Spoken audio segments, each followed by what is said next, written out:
Okay, in this video we are going to discuss demerits of Mendeleev's periodic table.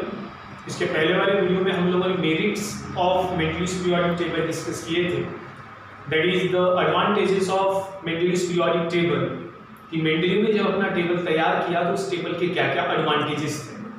अब advantages के साथ साथ हम डिसएडवांटेजेस यहाँ पे डिस्कस करेंगे, जिसको हम लोग कहते हैं demerits of Mendeleev's periodic table.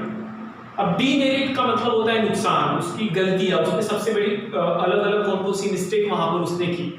For example, अगर मैं एटॉमिक मास नंबर की बात करता हूं, क्योंकि मेंडलीव का मानना था, मेंडलीव ने जो अपना पीरियोडिक टेबल तैयार किया था वो पीरियोडिक टेबल उसने पूरी तरीके से तैयार किया था according to their atomic mass number. तो फर्स्ट उसका जो डीमेरिट ये था that the whole number atomic mass of element cobalt and nickel is the same. Therefore, there was an ambiguity regarding their sequence in Mendeleev's periodic table. अगर हम cobalt और निकल की बात करें तो ये दो ऐसे एलिमेंट्स थे जिनका होल नंबर बिल्कुल सेम था. अब ये होल नंबर होता क्या है? फॉर एग्जांपल, कोबाल्ट का एटॉमिक मास 54.5 था तो निकल का एटॉमिक मास 54.9 था. अब दोनों का होल नंबर क्या है? दोनों का होल नंबर है 54 अगर मैं कंसीडर करूं तो. अब अगर दोनों का होल नंबर सेम है तो क्या कोबाल्ट और निकल इन दोनों की पोजीशन सेम होनी चाहिए, या फिर पॉइंट को मैं कंसीडर करता हूं तो क्या इनकी पोजीशन अलग अलग होनी चाहिए? लेकिन मेंडलीव ने अपने टेबल में इन दोनों एलिमेंट्स के एटॉमिक मास को उसने एक ही कंसीडर किया, उसने उसका होल नंबर ही कंसीडर किया, पॉइंट को उसने कंसीडर नहीं किया, जिसके कारण कोबाल्ट और निकल इन दोनों की पोजीशन वो कंफर्म बता नहीं पाए. So this was the first demerit, first disadvantages of Mendeleev's periodic table. Clear? समझ में आया आपको कि उसने जब एलिमेंट को उसने एटॉमिक मासेस के अकॉर्डिंग प्लेस किया और प्लेस करते करते जब बात आई कोबाल्ट और निकल की, तो इन दोनों को जब वो प्लेस करना चाह रहा था तो उसने उनके होल नंबर को पॉइंट किया और लगभग दोनों के होल नंबर बिल्कुल सेम थे, और सेम होने के कारण मेंडलीव ये बिल्कुल डिसाइड नहीं कर पाया कि दोनों की पोजीशन क्या होनी चाहिए. ठीक है, अब उसके बाद हम सेकंड डीमेरिट की बात करते हैं. Isotopes were discovered long time after Mendeleev put forth the periodic table, as isotopes have the same chemical properties but different atomic mass. Isotope की जब हम बात करते हैं तो आइसोटोप्स ऐसे केमिकल सब्सटेंसेस होते हैं जिनकी केमिकल प्रॉपर्टी तो सेम होती है लेकिन उनका एटॉमिक मास नंबर अलग अलग होता है.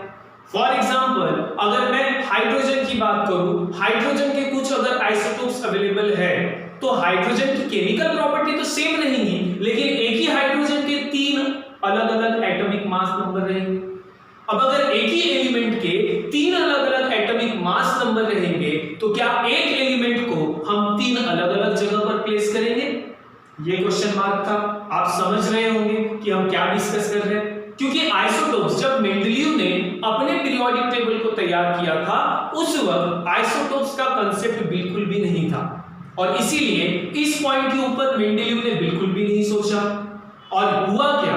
हुआ ये कि जब मेंडलीव्स पीरियोडिक टेबल तैयार हुआ और उसके मरने के कई साल के बाद जब आइसोटोप्स का कांसेप्ट सामने आया तो लोगों को ये समझ में आया कि ऐसे बहुत सारे एलिमेंट्स होते हैं जिनका एटॉमिक नंबर तो एक होता है लेकिन एटॉमिक मास नंबर अलग अलग होते हैं. तो क्या according to Mendeleev's periodic table Mendel ने जो बताया था कि जितने भी एलिमेंट्स हैं उन सभी एलिमेंट्स को एटॉमिक मास नंबर के हिसाब से अरेंज करना चाहिए, तो एक एलिमेंट के अगर तीन या तीन से ज्यादा एटॉमिक मास नंबर है तो क्या उस एक एलिमेंट को ऐसे तीन अलग अलग पोजीशन पे रखना चाहिए? बिल्कुल नहीं. तो ये क्वेश्चन मार्क था, ये उसका सेकेंड डीमेरिट या कहे ड्रॉबैक था. After that third point, when elements are arranged in an increasing order of atomic masses, the rise in atomic mass does not appear to be uniform. appear to be uniform का मतलब क्या होता है? अगर मैं बात करता हूं हाइड्रोजन से लेकर लिथियम तक, सेकेंड एलिमेंट भी मुझे पता है, सेकेंड एलिमेंट मेरा है हीलियम. फॉर एग्जाम्पल हाइड्रोजन का एटॉमिक मास है 1 और लिथियम का एटॉमिक मास है 3, तो मैं एग्जैक्ट ये नहीं बता पाऊंगा कि 1 से लेकर 3 इन दोनों नंबर्स के बीच की जो गैप है उस गैप में कितने एग्जैक्ट एलिमेंट या एटॉमिक मास आने चाहिए। आप बोलेंगे सर 1 और 3 के बीच में 2 आना चाहिए, लेकिन जब मैं एटॉमिक मास की बात करता हूं तो एटॉमिक मास नंबर 1.1 भी हो सकता है, 1.9 भी हो सकता है, 2.1 भी हो सकता है, 2.9 भी हो सकता है, 3.1 भी हो सकता है। तो एग्जैक्ट कितने नंबर या कितने एटॉमिक मास दो नंबर्स के बीच में रहेंगे ये मेंडेलीव बिल्कुल बता नहीं पाया। It was not possible therefore to predict how many elements could be discovered between two heavy elements, और इसीलिए मेंडेलीव बिल्कुल भी ये नहीं बता पाया कि दो हेवी एलिमेंट्स के बीच में कितने और एलिमेंट्स आ सकते हैं, क्योंकि ये हम तो प्रेडिक्ट कर ही नहीं सकते। हम ये पहले से बता ही नहीं सकते कि दो एलिमेंट के बीच में अगर 1 से लेकर 3 के बीच में गैप है तो उन दोनों के बीच में कितने एलिमेंट्स आएंगे। तो ये उसका नाउ फोर्थ पॉइंट और fourth drawback which is position of hydrogen. आज भी अगर आप बुक में देखते हैं मॉडर्न पीरियोडिक टेबल, तो मॉडर्न पीरियोडिक टेबल के एक्सट्रीम लेफ्ट में आपको हमेशा देखने के लिए मिलता है हाइड्रोजन। याद रखिएगा, एकदम टॉप में आपको हाइड्रोजन देखने के लिए मिलता है। लेकिन हाइड्रोजन एक ऐसा एलिमेंट है जो एट अ टाइम एक साथ दो अलग अलग ग्रुप से बिलोंग करता है। हाइड्रोजन ग्रुप नंबर 1 से भी बिलोंग करता है, that is group of alkali metals, और हाइड्रोजन हैलोजन फैमिली से भी बिलोंग करता है। तो एक साथ अगर एक ही एलिमेंट दो अलग अलग ग्रुप के साथ बिलोंग करे तो वो एक एलिमेंट कहां होनी चाहिए, उसकी पोजीशन क्या होनी चाहिए।